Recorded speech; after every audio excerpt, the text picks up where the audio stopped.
पुनश्च एकदा सर्वांना अस्सलाम वालेकुम, नमस्कार, जय शिवराय, जय भीम. मगाशीच ॲक्च्युली लाईव्ह व्हिडिओ एकदम सोन्यासारखा चालला होता, पण अचानक काय नेटवर्कमध्ये प्रॉब्लेम आला काय माहिती. आणि डायरेक्ट जो आहे तो लाईव्ह व्हिडिओ मगाशीचा जो सुरू होता तो बंद झाला.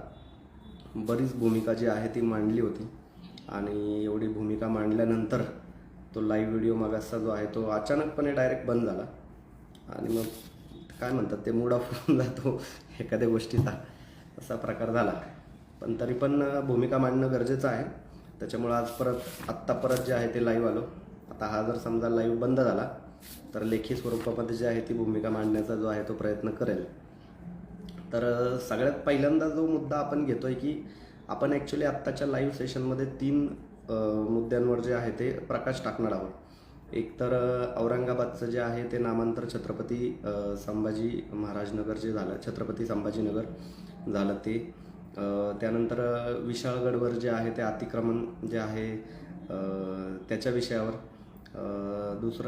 तिसरं जे आहे तो पुण्यश्वरचा जो पुण्यातला मुद्दा आहे तो. आणि काय म्हणतात त्याला की योगायोग नाही म्हणत याला, हे तिन्ही मुद्दे जे आहेत ते मुस्लिम केंद्रित मुद्दे जे आहेत ते आहेत, किंवा त्याच अंगाने जे आहे त्या मुद्द्यांना रेटलं जातं. त्याच्यामुळं त्याच्यावर बोलणं गरजेचं आहे, यासाठी लाईव्ह आलेलो आहे. सगळ्यात पहिली गोष्ट तर औरंगाबादचं नामांतर जे आहे ते छत्रपती संभाजीनगर झालं. ह्याच्याबद्दल अभिनंदन, सर्वांचेच अभिनंदन. बऱ्याच जणांची बऱ्याच वर्षाची जी आहे ती मागणी होती.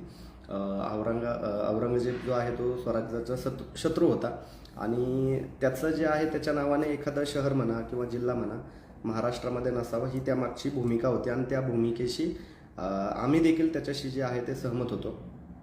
परंतु त्याचवेळी आम्ही ही देखील भूमिका मांडत होतो की औरंगजेब हा देखील जो आहे तो एक इतिहासाचा भाग आहे आणि त्या अनुषंगाने देखील जे आहे ते आपण विचार करणं गरजेचं आहे की त्या गोष्टीचा. परंतु ज्यांची नामांतराची जी आहे ती मागणी होती ती मागणी पूर्ण झाली, त्याबद्दल त्यांचं अभिनंदन. बरेच जण या विषयावरमध्ये जे आहे ते म्हणत होते की औरंगजेबाची जी कबर आहे ती देखील तिकडची काढून टाका, अफजल खानाची जी कबर आहे ती प्रतापगडाच्या पायथ्याची ती देखील काढून टाका. परंतु ज्यावेळी ह्या मुद्द्यावर आपण की प्रतापगडाच्या पायथ्याशी स्वराज्याकडे वाकड्या नजरेने पाहणाऱ्याचे काय हाल होतात, ह्याचं ते प्रतीक आहे. तर ह्या अनुषंगाने ज्यावेळेस आपण ह्या गोष्टी मांडण्याचा प्रयत्न केला त्यावेळी बऱ्याच जणांचं जे आहे ते डोक्यामध्ये प्रकाश पडला.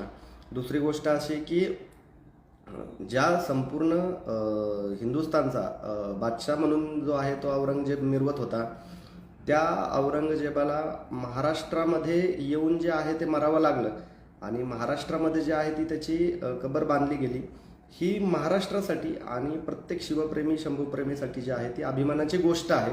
हा देखील जो आहे तो विचार आपण या ठिकाणी मांडला आणि त्या विचाराला देखील समाजातून जो आहे तो उत्तम असा प्रतिसाद जो आहे तो मिळालेला आहे. हा जो विषय आहे तो काय म्हणतात त्याला की केंद्र सरकारने घेतला आणि त्याचं जे आहे ते नामांतर झालं आणि त्याच्यावर लोकशाही मार्गाने जे आहे इम्तियाज जलील यांनी देखील आता कोर्टामध्ये काही याचिका दाखल केलेली आहे. तो त्यांचा लोकशाही मार्गाने जो आहे तो अधिकार आहे तो त्यांनी निश्चितच बजावावा, त्याच्या बाबतीमध्ये आमच्या मनात देखील काहीही शंका नाही आहे.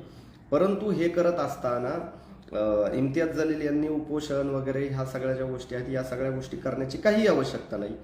इव्हन आज उपोषण करताना इम्तियाज जलील यांच्या त्या आंदोलनामध्ये काही जणांनी जे आहे ते औरंगजेबाचे जे आहेत ते फोटो वगैरे झळकवले. तर ह्याचा देखील जे आहे ते या ठिकाणी आम्ही तीव्रपणे जो आहे तो निषेध व्यक्त करतो. अशा गोष्टी ज्या आहेत त्या महाराष्ट्रामध्ये होता कामा नये.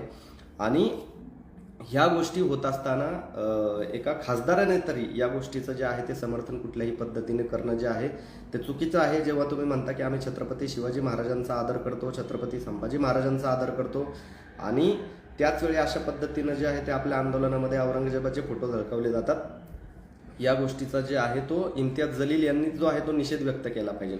तुम्ही जिल्ह्याचं जे आहे ते नामांतर व्हावं की नाही व्हावं याच्याशी कायदेशीर तुम्ही जे आहे ती लढा तुम्हाला देण्याचा अधिकार आहे, त्याच्या बाबतीमध्ये काहीच दुमत नाही आहे.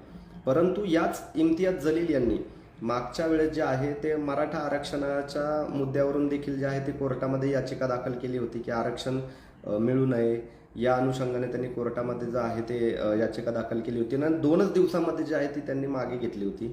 तर इम्तियाज जलील यांचा नक्की उद्देश काय आहे यामागचा हे आम्हाला जाणून घ्यायचं आहे, की ज्यावेळेस हा संपूर्ण नामांतराचा जो मुद्दा आहे तो मुद्दा कायदेशीर रित्या जर तुम्ही लढा देत आहात तर त्याच्यासाठी रस्त्यावर नक्की उतरण्याची काय गरज आहे आणि काय रस्त्यावर उतरून जे आहे आपल्याला प्राप्त होणार आहे. मागील वेळी देखील ज्यावेळी सत्तांतर होत असताना जे आहे महाविकास आघाडीने औरंगाबाद आणि उस्मानाबादचं ज्या नामांतराची घोषणा केली त्यावेळेस देखील जे आहे ते इम्तियाज जलील जे आहेत त्यांनी रस्त्यावर उतरले, त्यांनी आंदोलन केली.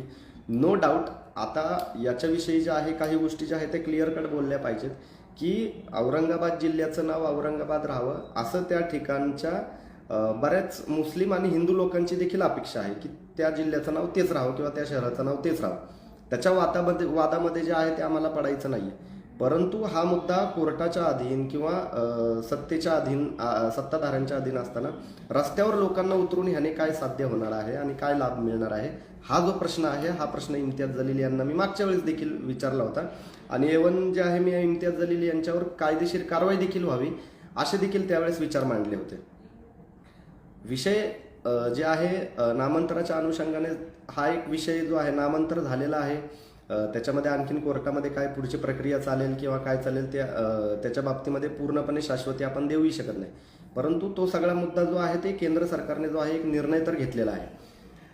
ह्याच्यामध्ये आणखीन एक गोष्ट जी आहे ती ॲड करावीशी वाटते, की छत्रपती संभाजी महाराजांचा जो खून ज्या मनुवादी वृत्तींनी केला 3 दशकांपूर्वी 3 शतकांपूर्वी ज्या मनोवादी वृत्तीने औरंगजेबाकरवी जे आहे एवढ्या क्रूर पद्धतीने जो आहे जो छत्रपती संभाजी महाराजांचा खून केला तेवढ्यावरच ते थांबले नाही, तर छत्रपती संभाजी महाराजांची जी आहे ती बदनामी देखील नेटाने या मनोवादी वृत्तींनी केली. राम गणेश गडकरी यांचं राजसन्यास नाटक असेल किंवा इतर माध्यमातून जे आहे छत्रपती संभाजी महाराजांवर जे आहे ते वेगवेगळ्या पद्धतीने म्हणजे बोलण्याची देखील म्हणजे मला स्वतःला बोलताना लाज वाटतं काही गोष्टींची, की छत्रपती संभाजी महाराज एवढे हरहुन्नरी ज्ञानी विद्वान काय म्हणतात की चारित्र्य संपन्न अशा महाराजांची जी आहे छत्रपती संभाजी महाराजांची मनोवादी विकृतींनी बदनामी केली. एवढी बदनामी देखील करून जे आहे ते छत्रपती संभाजी महाराजांचं जे आहे क्रेज म्हणा किंवा छत्रपती संभाजी महाराजांवर प्रेम करणारा जो वर्ग आहे म्हणा तो कमी होत नाही. मग जे आहे ते छत्रपती संभाजी महाराजांची जी ढाल आहे ती मनोवादी विकृतींनी जी आहे ती बनवली आणि ज्या औरंगजेबाकरवी जे आहे ते छत्रपती संभाजी महाराजांची क्रूरपणे हत्या जी आहे ती मनोवादींनी करून घेतली. त्याच मनोवादींनी जी आहे ती मागणी आज केली म्हणा किंवा त्याच मनोवाद्यांनी औरंगाबाद जे आहे त्याला ज्या जिल्ह्याला नाव जे आहे ते छत्रपती संभाजीनगर द्यावं अशी मागणी करणं हे हास्यास्पद आहे. आणि याच्यामध्ये बहुजन समाज जो आहे तो शंभूप्रेमी आहे, त्याच्यामुळे तो कायम या मागणीला जे आहे त्या मागणीच्या मागे म्हणा उभेच राहणार आहे आणि त्या मागणीला समर्थनच देणार आहे. परंतु ही मागणी करत असताना ह्याच्यामध्ये काहीतरी हिंदू मुस्लिम काहीतरी तेढ निर्माण करण्याचा जो काही प्रयत्न केला जात आहे हा प्रयत्न करणं अतिशय निषेधार्ह आहे. सगळ्यात पहिल्यांदा जे आहे औरंगाबादचं नामांतर करण्यामध्ये त्याला विरोध करण्यामागची जी आहेत ती कारणं काय आहे ते समजून घ्या. ह्याच्यामध्ये वेगवेगळी कारणं आहेत. काही जणांचं जे आहे औरंगजेबाचं प्रेमही असेल त्याचं जे आहे आम्ही निषेध करतो. ह्याच्या बाबतीमध्ये आमच्या मनात तीळ मात्रही शंका आणि वेगळी काहीही मतांतरे अजिबात नाही. परंतु बऱ्याच जणांचं असं मत आहे की औरंगाबाद म्हणा किंवा आता उस्मानाबादचं धाराशिव केलं की एक मुस्लिम आयडेंटिटी जी आहे ती शहरांची म्हणा किंवा जिल्ह्यांची का घालवावी. तर औरंगाबादला छत्रपती संभाजी महाराज नाव दिलं, आता उस्मानाबादला जे आहे ते धाराशिव असं नाव दिलं. मग असं आपण एखाद्या जिल्ह्याचं नाव जे आहे ते मौलाना आझाद नगर आपण करू शकतो का? आपण एखाद्या जिल्ह्याचं नाव किंवा शहराचं नाव वीर अब्दुल हमीद जे आहे वीर शहीद अब्दुल हमीद नगर आपण करू शकतो का? त्यानंतर जे आहेत अब्दुल कलाम, तर एखाद्या शहराला जिल्ह्याला नाव आपण अब्दुल कलाम नगर आपण देऊ शकतो का? का देऊ शकत नाही? म्हणजे आतापर्यंत ही गोष्ट का घडली नाही? 2014 पासून अशा कुठलीही गोष्ट का घडली नाही? जर एखाद्या समाजाला डावलण्याचा किंवा एखाद्या विशिष्ट म्हणजे मुस्लिम समाजालाच म्हणा की मुस्लिम समाजाला एक इनसिक्युरिटी जी आहे ती फील करून देण्याचा जर प्रयत्न कोणाचा नसेल, भले तो महाविकास आघाडीचा असेल, भले तो हे फडणवीस शिंदे सरकारचा असेल किंवा केंद्र सरकारचा असेल, जर असा काही विचार जर त्यांच्या मनामध्ये नसेल, तर जे लोकशाहीमध्ये जे मुस्लिम समाजातून जे महामानव महापुरुष जे काही आले त्यांची नावं एखाद्या काही जिल्ह्यांना, औरंगाबादचा विषय सोडून द्या, औरंगाबादचं नामांतर झालेलं आहे, छत्रपती संभाजीनगर नाव दिलेलं ना, आम्हाला त्याचा अभिमान आहे, आम्हाला आनंद आहे. आम्ही छत्रपती संभाजी महाराजांचे खूप मोठे फॉलोअर आहोत, ह्याच्यामध्ये आमच्या मनामध्ये काहीही दुमत नाही. आम्ही छत्रपती संभाजी महाराजांचे छत्रपती शिवाजी महाराजांचे मावळे आहोत. परंतु आता हे होत असताना वेगवेगळ्या एखाद जिल्ह्याचे एखाद दुसऱ्या जिल्ह्याला मुस्लिमांमधून जे काही महामानव आले त्यांचे नावं का देऊ नये, असा विचार बहुजनांच्या किंवा जे पुरोगामी मंडळी आहेत यांच्या मनामध्ये का येऊ नये, हा सगळ्यात मोठा प्रश्न आहे. आणि हा प्रश्न प्रत्येकाला पडायला पाहिजे की ज्यावेळी मुस्लिम समाजातून, आपणही म्हणतो ना की अब्दुल कलाम यांच्यासारखे मुस्लिम समाजातून लोक यायला पाहिजेत, मौलाना आझाद यांच्यासारखे लोक यायला पाहिजेत, वीर शहीद अब्दुल हमीद यांच्यासारखे लोक यायला पाहिजेत. मग त्यांच्या नावाने एखादं शहर किंवा जिल्हा का उभा करू नये, उभा करण्यापेक्षा किंवा त्यांचं का नाव देऊ नये. मुळात मला या नामांतर या विषयामध्ये काहीही इंटरेस्ट नाहीये. का इंटरेस्ट नाहीये? कारण मला ह्या सगळ्या गोष्टी आता हास्यास्पद वाटू लागल्या. आता तुम्ही म्हणाल की औरंगाबादचं नामांतर छत्रपती संभाजीनगर झालं म्हणून हास्यास्पद वाटतंय का, तर हा टोटल मूर्खपणा राहील.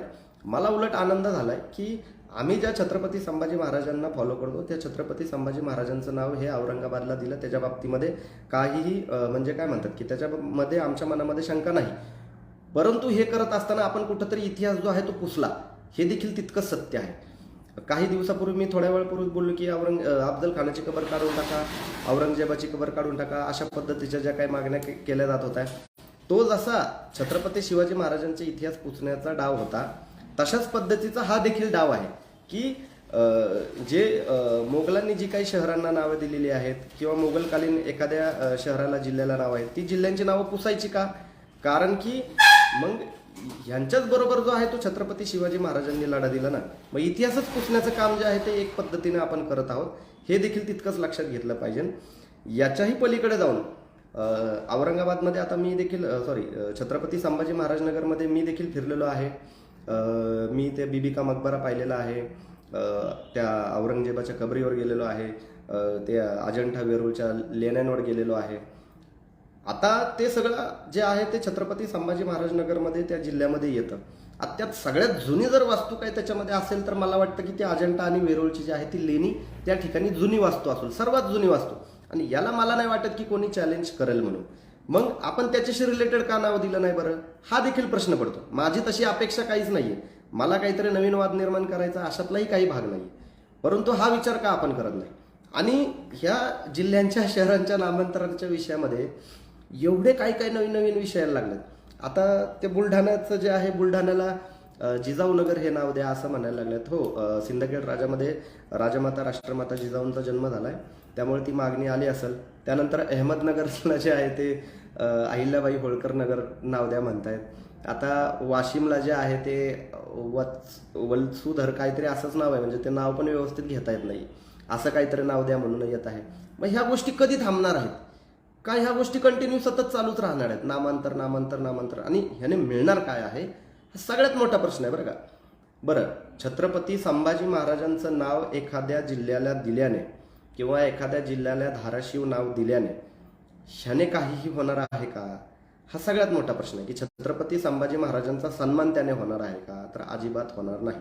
छत्रपती संभाजी महाराजांचा सन्मान कधी होणार आहे? ज्यावेळेस मी मागच्या वेळेस देखील बोललो की आपण आचरणामध्ये ज्यावेळेस छत्रपती शिवाजी महाराजांना छत्रपती संभाजी महाराज जोपर्यंत आणत नाही तोपर्यंत त्यांचा काही सन्मान होणार नाहीये.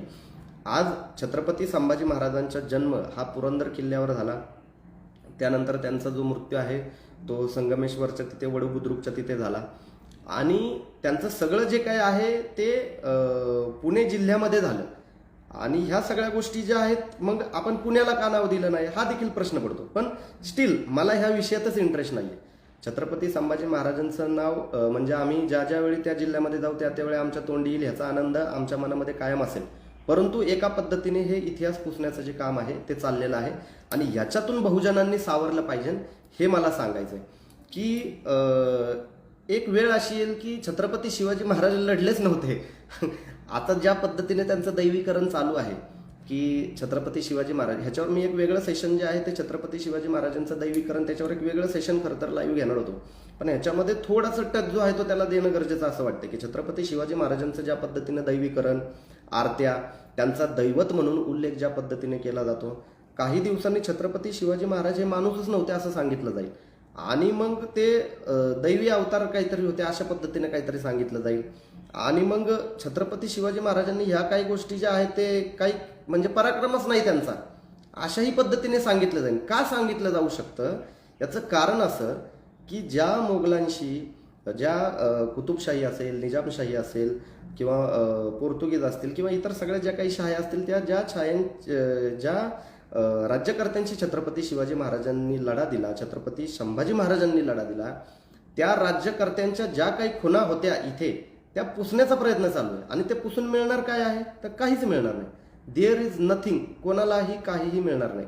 आणि ह्या विषयावरून ज्यांना कोणाला ज्या पद्धतीचं जनमत बनवायचं आहे त्यांनीही काय मिळणार ते त्यांनाच माहिती. म्हणजे इम्तियाज जलील यांचं तर मी थोड्या वेळापूर्वीच म्हणजे ते औरंगजेबाचे फोटो वगैरे दाखवले गेले त्याचा निषेध केला. आता इम्तियाज जलील जे आहेत ते स्पष्टपणे राजकारण करत आहेत. त्यांचा एक खासदार जो आहे तो छत्रपती संभाजी महाराजमध्ये स्वतः इम्तियाज जलील आहे. आता एखाद दोन आमदार ह्या विषयावरून निवडून आणता येत आहेत का? बरं, हे फक्त इम्तियाज जलील करत आहेत का? तर नाही.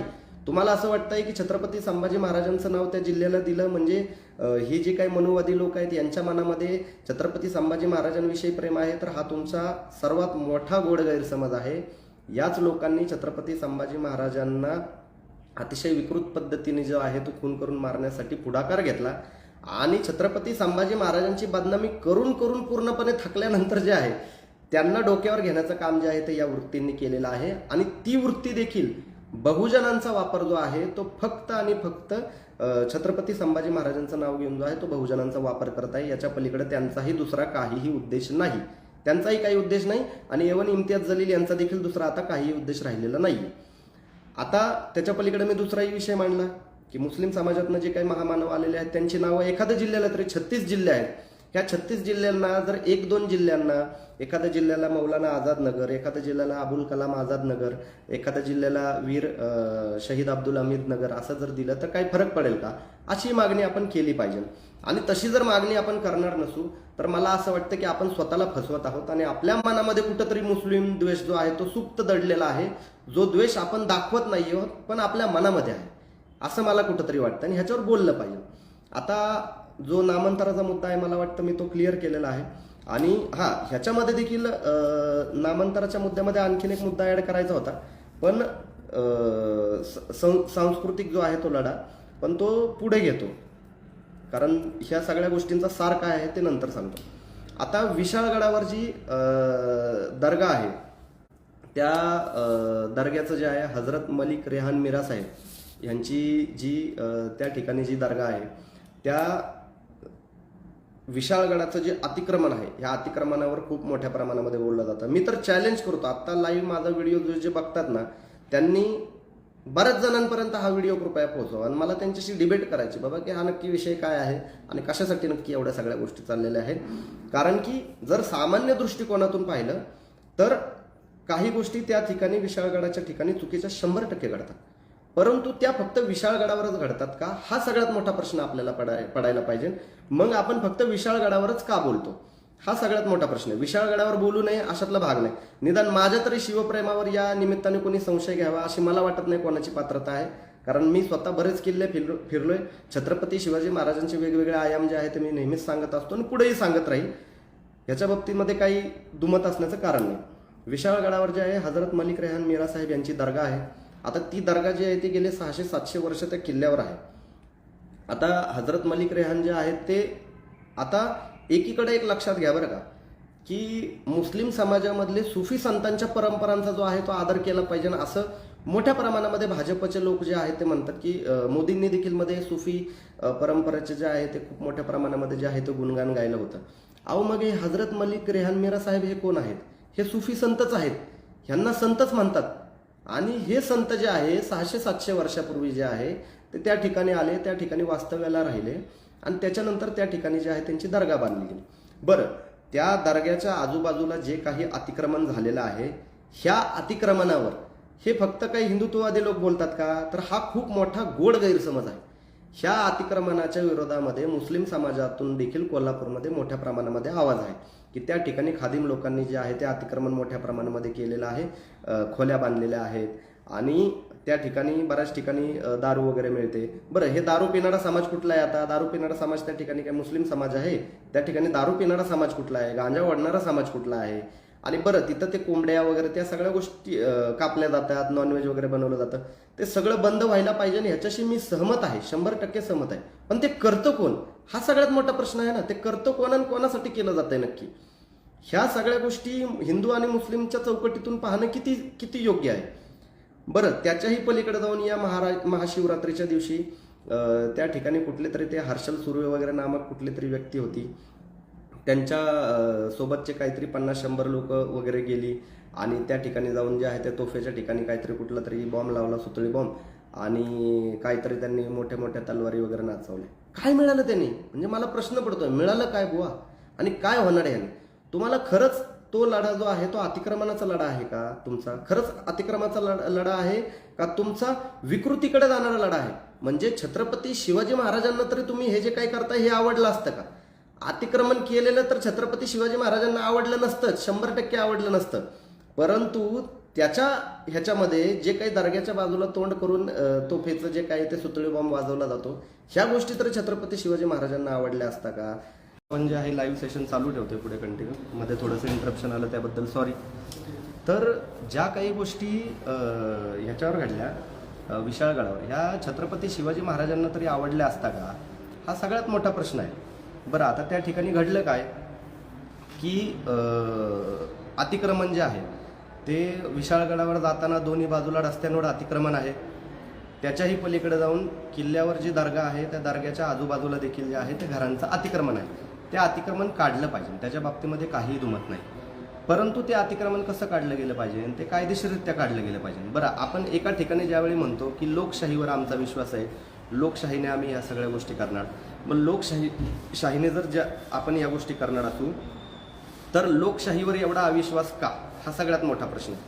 त्या ठिकाणी मग तोफ लावण्याची किंवा त्या ठिकाणी तलवारी वगैरे दाखवण्याची हे लोकशाहीवर विश्वास असण्याची लक्षणं आहेत का? जसं आज इम्तियाज जलील यांनी जिल्ह्याचं नामांतर झाल्यानंतर ज्या पद्धतीनं त्या औरंगजेबाचे फोटो वगैरे म्हणा किंवा काही गोष्टी ज्या काही घडल्या, ह्या गोष्टी जितक्या चुकीच्या आहेत तितक्याच चुकीच्या विशाळगडावर ज्या काही गोष्टी घडल्या त्याही तितक्याच चुकीच्या आहेत. आता ती जी दर्गा आहे त्या दर्ग्यावर येणारा भाविक कोण आहे? त्या दर्ग्यावर येणारा भाविक हा हिंदू आणि मुस्लिम दोन्ही समाजातला भाविक त्या दर्ग्यावर येतो. माझं जर ह्याच्या बाबतीमध्ये चुकत असेल तर कृपया आपण ह्या गोष्टी करेक्ट कराव्या. आणि ज्यांनी त्या गोष्टी त्या ठिकाणी त्या दर्ग्यावर जाऊन केल्या त्यांनीही ह्या गोष्टी ज्या आहे माझ्यासोबत क्लिअर कराव्या की ह्याच्यामध्ये दोन्ही समाजाचे भाविक त्या ठिकाणी येतात का नाही येत. बरं, आता ह्या गोष्टी होत असताना भाविक येत असताना महाशिवरात्रीच्या दिवशी जे आहे त्या ठिकाणचे सगळे जे कार्यक्रम वगैरे आहेत त्या सगळ्या बंद ठेवले आणि त्या ठिकाणी जे आहे महाशिवरात्रीचा कार्यक्रम जो आहे तो घेण्यासाठी परवानगी दिली. मला सांगा, आता त्या ठिकाणी जर महाशिवरात्रीच्या दिवशी देखील जे आहे दर्गाचं जे आहे ती चालू ठेवली असती आणि अशा पद्धतीनं जर त्या ठिकाणी कार्यक्रम वगैरे ह्या सगळ्या गोष्टी केल्या असत्या तर कायदा आणि सुव्यवस्थेचा प्रश्न निर्माण झाला नसता का? आणि ह्या गोष्टी ज्या गोष्टी त्यांनी केल्या त्यांना ह्या गोष्टी कळायला नको का? हा माझा प्रश्न आहे. बरं, मला तुमच्या शिवप्रेमावर अजिबात संशय नाही आहे. उलट मी तर म्हणतो तुम्ही खूप मोठे शिवप्रेमी असालही, परंतु तुम्ही शिवप्रेमी असताना अशा पद्धतीच्या गोष्टी करणं कितपत योग्य आहे? आणि दर्ग्यावरती जाऊन जे आहे ज्या दर्ग्याला छत्रपती शिवाजी महाराजांच्या काळामध्ये देखील देणग्या मिळाल्या, ज्या दर्ग्याला पेशव्यांच्या काळामध्ये देखील ज्या आहेत त्या देणग्या मिळाल्या, त्या दर्ग्यावर जाऊन अशा पद्धतीच्या ज्या काही गोष्टी केल्या गेल्या ह्या कितपत योग्य आहे? हा सगळ्यात मोठा प्रश्न आहे. आता तो जो लढा आहे त्या मी तिथल्या काही लोकांशी देखील बोललो की ते जे काही अतिक्रमण हटवण्यावर वगैरे त्याच्यावर जे आहे ते स्टे आणलं गेलं आणि अजूनही कोर्टात जो आहे तो लढा जो आहे तो सुरूच आहे त्याच्यामध्ये आणि पुढेही तो लढा जो आहे तो सुरूच राहणार आहे. त्याच्या बाबतीमध्ये काही नाही दुमत नाही. परंतु याही परिस्थितीमध्ये मी याच मताचा आहे की विशाळगडावरचं जे अतिक्रमण आहे ते अतिक्रमण काढलं गेलं पाहिजे, 100% काढलं गेलं पाहिजे. दर्गा जी आहे ती दर्ग्याला एक 6-7 शतकांचा जो आहे तो इतिहास आहे आणि ती दर्गा त्या ठिकाणी राहिली पाहिजे. हा बरं, दर्ग्यावर उरूस वगैरे होतो किंवा दर्ग्यावर काही कार्यक्रम होतो तर त्यालाही कोणी विरोध करण्याची काही गरज नाही. उलट ह्याचा प्रत्येक शिवप्रेमीने अभिमान बाळगला पाहिजे की ज्या छत्रपती शिवाजी महाराजांनी सर्वांना पोटाशी लावणे हा मेसेज दिला, ज्या छत्रपती शिवाजी महाराजांनी 18 पगड जाती आणि सर्व धर्मीयांना सोबत घेऊन जे आहे ते स्वराज्य उभं केलं, ते छत्रपती शिवाजी महाराज आज हयात नसताना देखील ते विचारांनी नक्कीच हयात आहेत, ते व्यक्तिशः हयात नसताना विचारांनी अजूनही हयात आहेत. आणि आजही किल्ल्यावर महाशिवरात्रीचा देखील कार्यक्रम होतो आणि किल्ल्यावर उरुसचा देखील कार्यक्रम होतो. याचा अभिमान ॲक्च्युली बाळगला पाहिजे. हे कसं शिवप्रेमींना कळत नाही हा माझा प्रश्न आहे आणि मला हा स्वतःला प्रश्न पडतो की तुम्ही असा विचार का करत नाही बुवा. आता विशाळगडाच्या बाबतीत अतिक्रमण टोटल निघालं पाहिजे, याच्या बाबतीमध्ये काही दुमत नाही. बरं, आता विशाळगडाच्या अतिक्रमणाच्या अनुषंगाने विशाळगडाचा मुद्दा एवढा जो काही पेटवला जातोय म्हणजे लिटरली विकृती, मोठी विकृती आहे की कशा पद्धतीनं हा जो लढा म्हणा किंवा कशा पद्धतीने या गोष्टी पेटवल्या जातात. आजपर्यंत मी एवढे किल्ले फिरलो बरं का, तुम्हाला सांगतो किती किल्ल्यांवर जे आहे अतिक्रमण आहेत ना. सिंहगड किल्ल्यावर मोठ्या प्रमाणामध्ये अतिक्रमण आहे. म्हणजे एका व्यावसायिकाने जवळपास 5-5, 10-10, 15-15 गुंठी जी आहे ती जागा धरलेली आहे जेवण वगैरे देण्यासाठी वगैरे. आता त्या अतिक्रमणावर देखील जे आहे त्या ठिकाणी मिटिंगा झाल्या आणि एवढ्या सुंदर पद्धतीने त्या गोष्टी घडल्या की त्याला लिमिट नाही.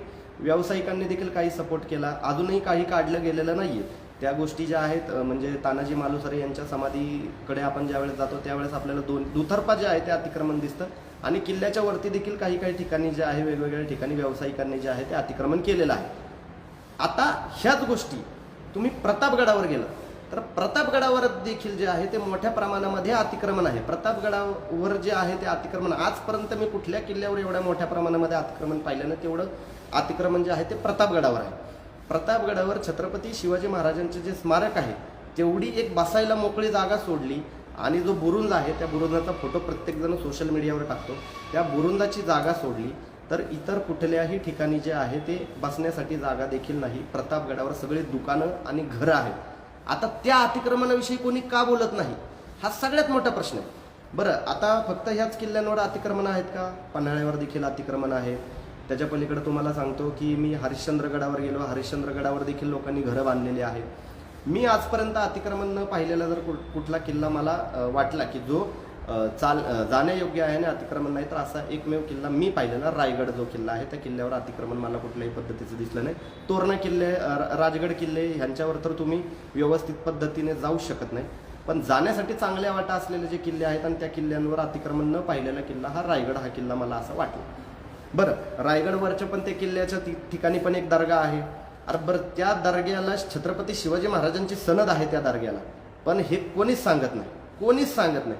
आणि ह्याचं मला एक शिवप्रेमी म्हणून खंत वाटते की ह्या गोष्टी, ही संस्कृती का मिटवण्याचा प्रयत्न केला जातोय की ज्या गोष्टी छत्रपती शिवाजी महाराजांनी जपून ठेवल्या त्या छत्रपती शिवाजी महाराजांच्या नावावर का विध्वंस केले जात आहेत हा सगळ्यात मोठा प्रश्न आहे. बरं, आता हे जे काय, बरं सज्जनगडावर मी गेलेलो आहे. सज्जनगडावर देखील खूप मोठ्या प्रमाणामध्ये अतिक्रमण आहे. वरती राहण्यासाठी बांधकाम मोठ्या प्रमाणामध्ये केलेलं आहे. ह्या विषयांवर का बोललं जात नाही हा प्रश्न आहे. आणि मी कोणीतरी विशाळगडावर प्रश्नचिन्ह उपस्थित करते म्हणून मी बोलत नाहीये. माझ्या गेल्या 9-10 वर्षापासूनच्या पोस्ट ज्या आहेत त्या फेसबुकवरच्या बघा. मी ज्यावेळी प्रतापगडावर गेलो त्यावेळेस प्रतापगडाच्या अतिक्रमणावर लिहिलेलं आहे. ज्यावेळी मी पन्हाळ्यावर गेलो पन्हाळ्यावरच्या अतिक्रमणावर लिहिलेलं आहे. मी सिंहगडाच्या ज्या आहेत त्या सिंहगडाच्या त्या समितीमध्येच मी आहे, सिंहगडाविषयी लिहिलेलं आहे. बऱ्याच वेळा मी ह्या गोष्टीवर अगदी निरपेक्ष भावनेने जो आहे तो व्यक्त झालेला आहे आणि पुढेही होईल. परंतु विशाळगडाला एवढी TRP का दिली जात आहे ह्याचं कारण काय? ह्याचं कारण आहे की तो जो विषय आहे हा मुस्लिमांशी रिलेटेड आहे म्हणून त्याला TRP दिली जात आहे. इतर ठिकाणी गोष्ट घडत नाही, फालतूपणा होत नाही. अहो, लाज वाटायला पाहिजे ना आपल्याला, लाज. आत्ताच काही दिवसांपूर्वी आमच्याच तिथल्या वारजेतमधल्याच एका संस्थेने गडकिल्ले संवर्धन समिती यांनी किल्ल्यावर जे आहे ती स्वच्छता मोहीम, सिंहगडावर जी आहे ती स्वच्छता मोहीम राबवली. पेपरमध्ये हेडलाईन काय यावी, सिंहगडावर मिळाला खजाना. बरं, खजाना काय असावा? त्या खजान्यामध्ये 200 ते 250 दारूच्या बाटल्या होत्या. बरं, प्लास्टिक होतं. प्लास्टिक जे आहे ते तर म्हणजे तो सेन्सिबल विषयच घेत नाही आपण की एखादा किल्ला आपण का घाण करावा बुवा, का घाण करावा हा प्रश्नच नाही पडत आपल्याला. पण खजाना काय सापडला, 200-250 दारूच्या बाटल्या. बरं, आता त्याच्यावर का बरं आपण एवढा आक्षेप घेत नाही, किंवा त्याच्यावर का बरं एकदम असं काय म्हणतात त्याला, की सेन्सिटिव्ह होऊन का आपण त्या गोष्टीवर बोलत नाही? कारण तो विषय कुठल्या धर्माशी निगडीत नाही किंवा तो मुस्लिमांशी निगडीत नाही म्हणून. आता कोथरूड सारख्या भागामध्ये बऱ्याच जण माझा लाईव्ह व्हिडिओ पाहतात, काही जणांना काही परिसर माहीत देखील नसतील. कोथरूड सारख्या भागामध्ये वनदेवीचं जे मंदिर आहे, वनदेवीच्या मंदिरापासून साधारण डॉक्टर बाबासाहेब आंबेडकरांचा जो चौक आहे त्यापर्यंत लिटरली राजमुद्रा लावलेली आहे. डिवायडरवर राजमुद्रा लावलेली आहे. मावळ्यांचे जे आहेत ते स्टॅच्यू उभे केलेले आहेत. लाज वाटते बोलताना. त्या ठिकाणी लोक थुकतात, त्याच्यामध्ये दारूच्या बाटल्या टाकतात. काही दिवसांपूर्वीच माझे मित्र राजीव पाटील आणि त्यांचे सहकाऱ्यांनी ते सगळं साफ केलं. तिथं पण साधारण 150 ते 200 ह्या दारूच्या बाटल्या मिळाल्या. लाज वाटली पाहिजे ना आपल्याला. लाज, एक महाराष्ट्रीयन म्हणून, एक छत्रपती शिवाजी महाराजांचा मावळा, शिवप्रेमी म्हणून आपल्याला लाज वाटली पाहिजे. आणि आपल्या भावना दुखावत नाहीत बरं का ह्या गोष्टीमुळे. आपल्या भावना दुखावत नाहीत. कारण का दुखावत नाहीत? तो विषय मुस्लिमांशी निगडीत नाही म्हणून दुखावत नाही. आता प्रतापगडावर किती जण गेलेत मला माहित नाही. सूर्याचा प्रकाश देखील खाली येत नाही, एवढं भयानक अतिक्रमण आहे तिथं. एवढं म्हणजे काय म्हणतात त्याला, कंजेस्टेड आहे, कंजेस्टेड एवढं. आणि अशा पद्धतीचं अतिक्रमण हे प्रतापगडावर आहे. त्याच्यावर कोणीच बोलत नाही. सज्जनगडावर देखील त्याच पद्धतीचं दुतर्फा दुकानं मांडलेली आहेत. किल्ले त्याच्यासाठी आहेत का? पन्हाळगडावर पण तीच परिस्थिती आहे. मग आपण विशाळगडावर एवढं सेन्सिटिव्ह होऊन का बोलतो आणि लोकांना प्रवृत्त का करतो की अशा पद्धतीनं रस्त्यावर या आणि त्यांनी काहीतरी करा? कशासाठी? कोर्टाच्या अधीन विषय आहे, कोर्टामध्ये जावं, अतिक्रमण काढलं पाहिजे. याच्या बाबतीमध्ये माझ्या मनात कुठलंही दुमत नाही, काढलंच पाहिजे. एवन तुमच्या माहितीसाठी सांगतो, ज्यावेळी प्रतापगडच्या पायथ्याला जे अफजल खानाची जी कबर होती त्याच्यावर जे काही बांधकाम केलं होतं त्या सगळ्या गोष्टी काढल्या. त्याचा आम्ही कौतुक केलं आणि त्याचं समर्थन केलं. आम्ही कधी समर्थन केलं नाही याचं. तर अतिक्रमणावर ज्यावेळेस बोललं जातं त्यावेळेस तुमचा किती किल्ल्यांचा अभ्यास आहे, किती किल्ल्यांवरच्या अतिक्रमणाचा तुमचा अभ्यास आहे, हे तुम्ही तुमच्या ज्ञानातून दाखवलं पाहिजे. फक्त उठायचं, भगवं उपरणं घ्यायचं, भगवा झेंडा घ्यायचा आणि जायचं आणि छत्रपती शिवाजी महाराजांच्या घोषणा द्यायच्या, हे चुकीचं आहे. भगवा झेंडा ही काय तुमची काय म्हणतात मक्तेदारी नाही आहे. भगवा झेंडा आमचा पण आहे. भगवा झेंडा आमचाच आहे. मी तर म्हणतो छत्रपती शिवाजी महाराजांचे मावळे आम्ही आहोत आणि भगवा झेंडा आमचा आहे. आम्ही तो भगवा झेंडा हातामध्ये घेतो आणि तो भगवा झेंडा हातात घेऊनच आम्ही तुम्हाला सांगतो की तुम्ही इतर किल्ल्यांवर जे काही अतिक्रमण झाले त्या अतिक्रमणावर बोला. तुम्ही अगोदर इतर किल्ल्यांवर तुम्ही किती किल्ले स्वच्छ केले ते अगोदर सांगा आम्हाला. किती किल्ल्यांचा तुमचा अभ्यास आहे ते अगोदर आम्हाला सांगा. आणि तुम्हाला मी सॅटेलाइट व्ह्यूने आत्ता मी तुम्हाला चॅलेंज करतो की प्रतापगडावरचं अतिक्रमण जे आहे ते मॅप्समध्ये जा, सॅटेलाइट व्ह्यू करा. तुम्हाला स्पष्टपणे छत्रपती शिवाजी महाराजांच्या आजूबाजूला, पुतळ्याच्या आजूबाजूला साधारण 500 जे आहेत, 500 दुकानं आणि घरांचं अतिक्रमण जे आहे ते तुम्हाला प्रतापगडावर मिळेल. नाही मिळालं तर मला सांगा तुम्ही. आता अतिक्रमणावर आपण बोललो. विशाळगडाचा दर्गाचा जो काही विषय आहे तो विषय आपण क्लिअर केला. आता आपण येऊया पुण्येश्वरचा जो काही विषय आहे. म्हणजे काय आहे, एखादं नाव बनवलं आपण आणि त्या नावावर आपण बोललो, मग जनमत बनवायचं. जनमत म्हणजे जो विषयच नसतो, जो विषय कधीही नसतो तो विषय बनवायचा आणि त्या विषयावर लोकांच्या धार्मिक भावना ज्या आहेत त्या भडकवायच्या. आणि त्याने मिळवायचं काय? त्याने मिळवायची सत्ता. बरं, त्याने कसबा मतदारसंघ तर तुम्हाला मिळाला नाही. आता पुणे लोकसभा मिळवण्याचा जो काय आहे तो प्रयत्न. आता मिटिंगा सुरू झाल्यात पुण्येश्वरच्या विषयावरून. आता पुण्येश्वरचा विषय काय आहे? हा पुण्येश्वरचा विषय, ती दर्गा कधीची आहे एक लक्षात घ्या बरं का. हजरत ख्वाजा शेख सोलाहुद्दीन चिश्ती ही दर्गा आहे 1339ची. म्हणजे साधारण 7व्या शतकातली जी आहे ती दर्गा आहे बरं का, ती दर्गा. बरं, ह्या दर्ग्याचं व्यवस्थित पद्धतीने जर तुम्हाला सांगितलं ना तर तुम्ही म्हणाल म्हणजे काय म्हणतात, जे काही हे लोक जे मोर्चे काढतायत म्हणा किंवा ज्या काही गोष्टी करतात त्यांना लाज वाटायला हवी की हे सगळे जे काही गोष्टी करतात एक हिंदू मुस्लिम एकतेचं एवढं मोठं जे प्रतीक आहे. तुम्ही म्हणाल की तिथं दर्ग्यावर हिंदू येतात म्हणून तुम्ही सांगतात, तर नाही, त्याच्याहीपेक्षा खूप मोठा विषय आहे हा. त्याच्याहीपेक्षा खूप मोठा विषय. आता जी काही ती जी दर्गा आहे ती दर्गा एकेकाळचं मंदिर होतं असं सांगितलं जातं. मुळात विचार करण्याची गोष्ट आहे की ती दर्गा जी आहे ती 700 वर्ष जुनी दर्गा आहे. 700 वर्ष जुनी दर्गा आहे. आता ज्यावेळी छत्रपती शिवाजी महाराजांचं जे काही राज्य होतं ते राज्य जे आपण पाहिलं की छत्रपती शिवाजी महाराज होते, त्यानंतर पेशवे होते. ह्या काळामध्ये त्या लोकांना ह्या गोष्टी सुचल्या नाहीत बरं का. ज्यांच्या डोळ्यासमोर ह्या गोष्टी घडल्या किंवा ज्यांनी ह्या गोष्टी पाहिल्या त्यांना काही ह्या गोष्टी सुचल्या नाही. ह्यांना आत्ता सुचतंय. बरं, सगळ्यात महत्त्वाची गोष्ट काय माहिती आहे का, की त्या दर्ग्याला छत्रपती शिवाजी महाराजांची सनद आहे. त्याच्याही पलीकडे जाऊन 1768 मध्ये बरं का, जी ती हजरत ख्वाजा शेख सलाहुद्दीन चिश्तीची जी दर्गा आहे, त्या दर्ग्याला थोरले माधवराव पेशवे यांनी 1,000 रुपयाची देणगी दिलेली आहे. 1,000 रुपयाची देणगी कोणी दिलेली आहे? थोरले माधवराव पेशवे यांनी. आता ते कशासाठी देतील हो देणगी? बरं, हा विषय झाला एवढा, बरं का, म्हणजे ह्यांना काही माहीत नव्हतं.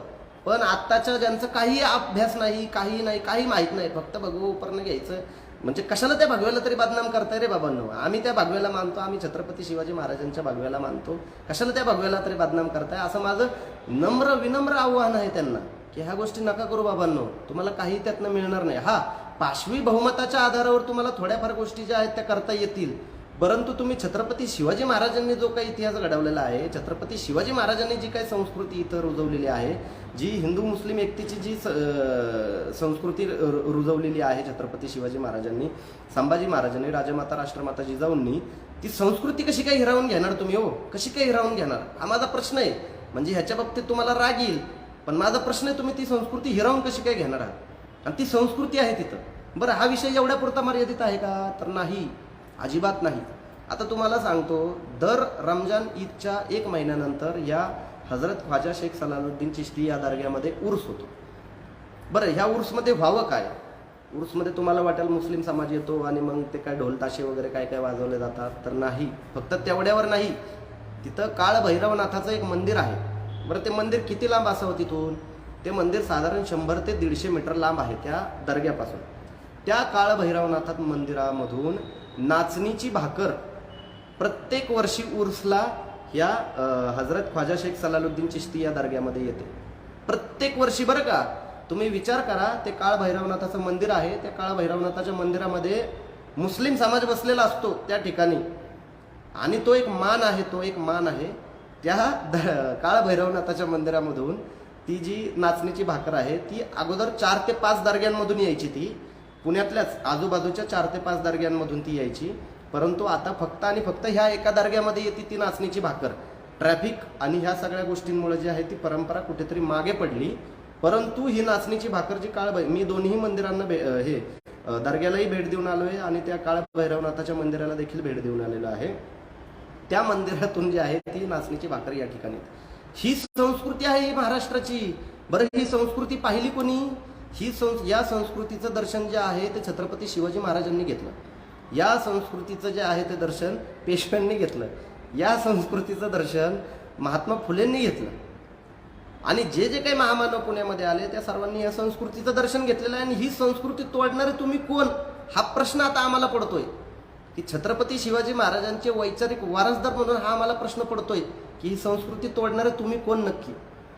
आता मी कर्मकांड आणि अंधश्रद्धावादी नाही, हे सगळ्यांनाच माहिती आहे. मी सुधारणावादी विचार मांडतो, परंतु हे मांडत असताना काहीतरी ह्या ज्या काही चुकीच्या गोष्टी घडत आहे याच्यावर तरी बोललं पाहिजे का नाही पाहिजे? मी स्वतःला तरी किती फसवलं आणि किती सांगणार की बाबा ह्या ज्या काही गोष्टी आहेत ह्या गोष्टींवर बोललं पाहिजे ना आपण. आता माझा हा प्रश्न आहे की ह्या ज्या काही गोष्टी खोट्या असतील तर ह्या खोट्या गोष्टी मला प्रूफ करून दाखवा, किंवा तुम्ही खोटे आहात हे तरी निदान मान्य करा. बरं, आता मनुवाद्यांचं दुखणं काय त्याच्यावर देखील बोलणं गरजेचं आहे. मनुवाद्यांचं दुखणं काय आहे? मनुवाद्यांचं दुखणं हे आहे की आता ह्या सांस्कृतिक लढा जो आहे, काही लोकांना हा सांस्कृतिक लढा समजलेलाच नाहीये. ते फुकट रान हाणत बसतात, काहीतरी फुकट रान हाणत बसतात. ह्यांना ह्या सांस्कृतिक लढ्याचा इतिहास देखील माहीत नाही व्यवस्थित पद्धतीने. हा सांस्कृतिक लढा नक्की आहे काय? हा सांस्कृतिक लढा असा आहे की या देशामध्ये मनुवादी संस्कृतीला सर्वात प्रथम जर भेदलं कोणी असेल तर ते गौतम बुद्धांनी भेदलं. इसवी सन पूर्व 500 बुद्धांनी या मनुवादी व्यवस्थेला जे आहे ते चॅलेंज केलं आणि मनुवादी व्यवस्थेला एक व्यवस्था जी आहे ती पर्याय म्हणून दिला बुद्धांनी. आणि ती चातुर्वर्ण्यावर आधारित व्यवस्था नव्हती. गौतम बुद्धांची जी काही बुद्ध त्यांचा धम्म जो होता तो चातुर्वर्ण्यावर आधारित नव्हता धर्म. मग ह्या संस्कृतीला देखील जे आहे मनुवाद्यांनी पूर्णपणे मातीमोल धुळीस मिळवलं. इथल्या मंदिरांच्या लेण्या केल्या कित्येक ठिकाणी. बरं, हे मी बोलतोय का? हे मी बोलत नाही. हे खुद्द शिवसेना प्रमुख जे बाळासाहेब ठाकरे होते त्यांचे वडील प्रबोधनकाळ ठाकरे त्यांच्या देवळाचा धर्म आणि धर्माची देवळे या पुस्तकांमधून स्वतः सांगतात की इथल्या मनुवाद्यांनी जे आहे त्या लेण्यांची मंदिरं कशी केली आणि कशा पद्धतीने भिक्षुकांना जे आहे ते मारून टाकलं. हा जो आहे हा सांस्कृतिक लढा तिथपासून सुरू आहे. हा काय लढा अलीकडचा लढा नाही, हा तिथपासून लढा सुरू आहे की बुद्धांच्या नंतर 1000 वर्षांमध्ये, 1000 वर्षांमध्ये, 700-800 वर्षांमध्ये बुद्ध या धर्माचं नामोनिशान जे आहे ते मनुवाद्यांनी मिटवलं. मग बुद्ध धर्माला पुनश्च जिवंत कोणी केलं तर ते डॉक्टर बाबासाहेब आंबेडकरांनी केलं की त्यांनी बौद्ध धर्म जो आहे तो स्वीकारला. आणि त्याच्यामुळं आपल्याला जो आहे तो बौद्ध धर्म आज आपल्याला समजतोय. बौद्ध धर्म हा आपल्याला नोन आहे की बौद्ध धर्म काय आहे. निदान बुद्ध तरी माहिती आहे, बौद्ध धर्म तरी माहिती आहे. डॉक्टर बाबासाहेब आंबेडकरांनी बौद्ध धर्म स्वीकारला एवढं तरी माहीत आहे आपल्याला. त्यांनी पुनरुज्जीवित केलं बौद्ध धर्म भारतामध्ये. आता ह्या मनुवादी संस्कृतीला ज्यावेळेस 6व्या-7व्या शतकामध्ये बौद्ध धर्माचा जो आहे तो ऱ्हास झाला, त्याच्यानंतर जर मनुवादी संस्कृतीला चॅलेंज केलं असेल तर ते चॅलेंज कोणी केलं, तर ते चॅलेंज केलं इस्लामिक संस्कृतीने चॅलेंज केलं. चॅलेंज केलं म्हणजे पर्याय निर्माण केला. तो पर्याय कशाच्या माध्यमातून निर्माण केला, तो सुफी संतांच्या माध्यमातून निर्माण केला. ज्यावेळी इथं मोगल आले देखील नव्हते. भारतातली पहिली मशीद ही केरळमध्ये 7व्या शतकात जी आहे ती उभी राहिलेली आहे. त्यावेळेस मोगलांचा इथे काही संबंधही नव्हता आणि सुफी संतांचा आणि मोगलांचा दूरपर्यंत काही संबंध नाहीये. या देशामध्ये इस्लाम प्रसार आणि प्रचार होण्याचं सर्वात मोठं जर कारण काही असेल तर ते सुफी संत आहे. त्या सुफी संतांनी या देशामध्ये इस्लामचा प्रसार आणि प्रचार केला. तो कशाच्या जोरावर केला, तो समानतेच्या जोरावर केला. चातुर्वर्ण व्यवस्था आहे, चातुर्वर्ण व्यवस्था ज्याला नको असेल त्यांनी इस्लाममध्ये यावं असा तो प्रसार होता. समानता आहे, एकेश्वरवाद आहे, हा विचार पसरवला आणि तो विचार बऱ्याच लोकांनी किंवा काही लोकांनी स्वीकारला. आता कोणी कुठला धर्म स्वीकारावा, कोणी कुठला विचार स्वीकारावा हा ज्याचा त्याचा वैयक्तिक प्रश्न आहे. कोणाला इस्लाम सोडून हिंदू धर्म स्वीकारायचा असेल, बौद्ध धर्म स्वीकारायचा असेल, ख्रिश्चन धर्म स्वीकारायचा असेल, तोही त्याचा वैयक्तिक प्रश्न आहे. त्याच्या बाबतीमध्येही कोणाच्या मनामध्ये कुठल्याही पद्धतीचे काही दुमत किंवा द्वेषभाव असण्याचं काही कारण नाही. तसंच एखाद्याला मनु संस्कृती सोडून जे आहे, चातुर्वर्ण्य सोडून दुसरी समानतेची संस्कृती किंवा धर्म स्वीकारायचा असेल तर तोही त्याचा वैयक्तिक प्रश्न आहे. तर ह्या मनुवादी संस्कृतीला, चातुर्वर्ण्य व्यवस्थेला पर्याय जो आहे तो इस्लामने दिला. पहिला पर्याय कोणी दिला, बुद्धांनी दिला, महावीरांनी दिला. महावीरांविषयी आपण जे आहे ते बोललो नाही जास्त, पण महावीरांनी देखील दिला. पण त्याच्यानंतर जो कोणी दिला, त्याच्यानंतर इस्लामने दिला. इस्लामने कधी दिला, नंतर दिला इस्लामने पर्याय, बरं का. आणि मग आता इस्लामने पर्याय दिला, मग त्याच्यानंतर बरेच जणांचं धर्मांतर झालं. धर्मांतर करून लोक स्वेच्छेने, जबरदस्तीचे धर्मांतर मोठ्या प्रमाणामध्ये झालं. हा सर्वात मोठा गोड गैरसमज आहे.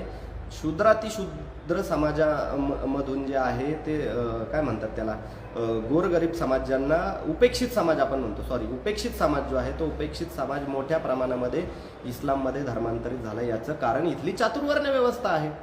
आणि बरेच जण जे आहेत ते आता स्वतः मोहन भागवत, पापक शालंकरा वगैरे ह्या सगळ्या गोष्टी कुठल्या अंगाने बोलतायत, ते त्याच्यामुळेच बोलतायत की चातुर्वर्ण व्यवस्था ही मुख्य दुखणं आहे. आणि त्या मुख्य दुखण्यामुळे जे आहे ते इस्लाममध्ये लोक मोठ्या प्रमाणामध्ये आले. आता बरं आले मोठ्या प्रमाणामध्ये, त्यांनी त्यांची जी संस्कृती आहे ती इस्लामिक संस्कृती, मी मोगलांची संस्कृती म्हणत नाहीये, मी इस्लामिक संस्कृती म्हणतोय. इस्लामिक संस्कृती या ठिकाणी वाढवली, जपली, मोठी केली त्यांनी. आता काय झालंय की बऱ्याच वर्षानंतर जे आहे या संस्कृतीला आपण कुठल्याही पद्धतीनं ज्यावेळी ब्रेकच करू शकत नाही किंवा ह्या संस्कृतीला आपण संपूच शकत नाही असं ज्यावेळी लक्षात आलं, तर पाशवी बहुमतावर आधारित ज्यावेळी सरकार आलं तर ही संस्कृती कशा पद्धतीने संपवता येईल. मग कुठल्याही दर्गा, कुठल्याही मशिदीवर क्लेम करायचा. मग ती मशीदच्या अगोदर म्हणजे मुस्लिमांना तुम्ही पाहाल की कोणाच्याही देवी देवतांचा आत्ताच्या घडीला देखील जो आहे तो त्रास नाही. कोणीही कुणाच्याही विषयी काय म्हणतात त्याला की द्वेषभाव वगैरे ठेवत नाही. तो ज्याचा त्याचा श्रद्धेचा प्रश्न आहे. परंतु मग एखाद्या ठिकाणी कोणाचं तरी मंदिर होतं, मग ह्या मशिदीच्या खाली काहीतरी अगोदर मंदिर होतं, अशा पद्धतीने काहीतरी सांगायचं आणि मग हिंदू समाजाला भडकवायचं.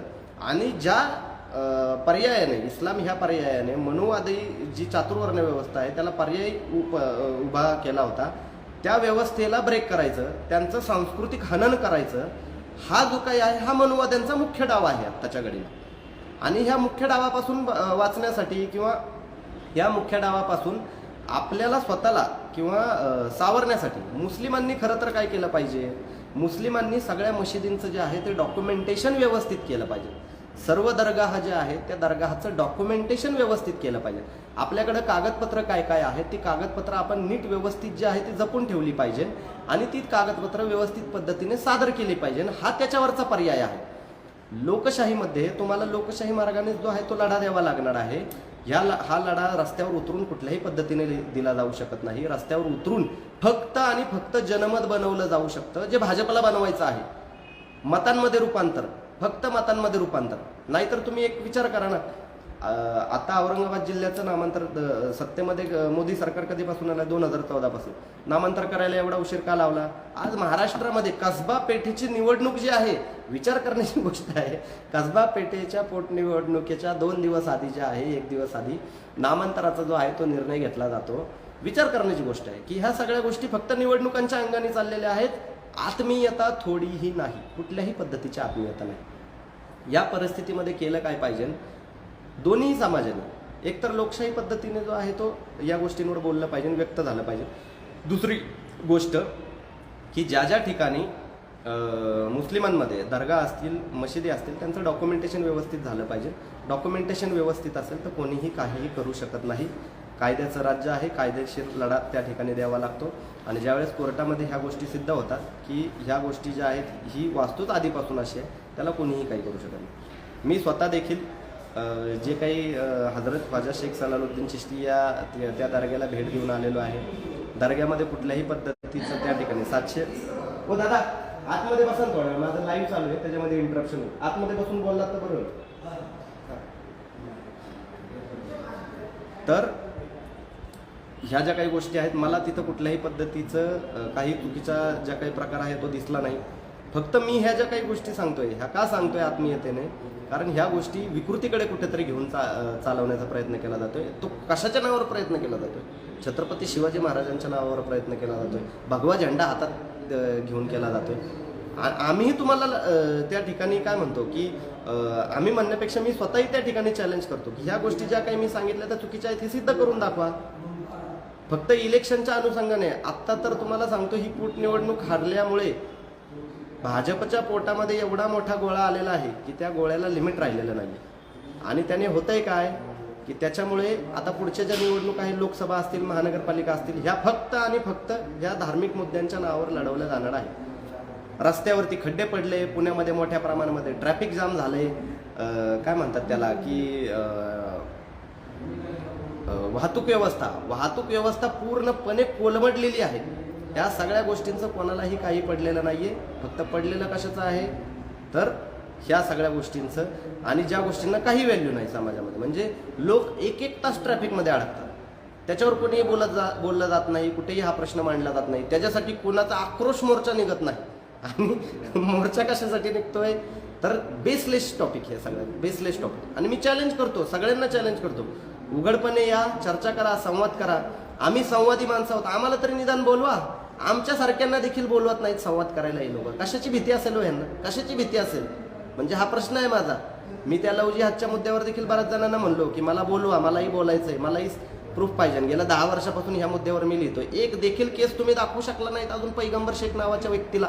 एकही केस, एकाही चौकीतून तुम्ही मला फोन केलेला नाही की लवजी हातचं प्रकरण घडलंय बाबा या. माझे अनेक मित्र भाजपमध्ये आहेत, अजूनही एकाचाही फोन नाही. का नाही येत फोन? कशामुळे नाही येत फोन? सगळ्यात मोठा प्रश्न आहे. आणि ह्याच्यावरूनच तुम्ही किती खोटे आहात हे स्पष्ट दिसतंय. तुम्हाला जनमत बनवायचंय, फक्त मतं पाहिजेत, तुम्हाला सत्ता पाहिजे. सत्ता मिळाली, विषय संपला.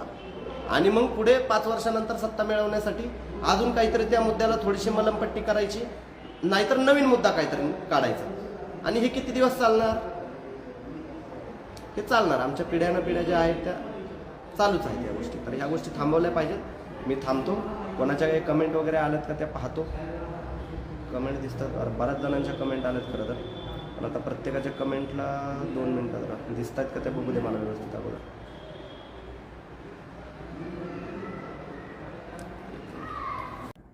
बाबा रे बाबा, दुसऱ्या मोबाईलमध्ये बघतो.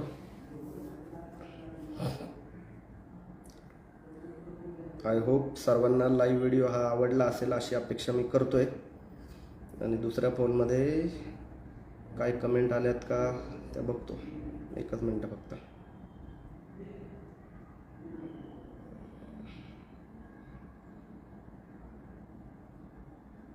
लाईव्ह चालूच आहे.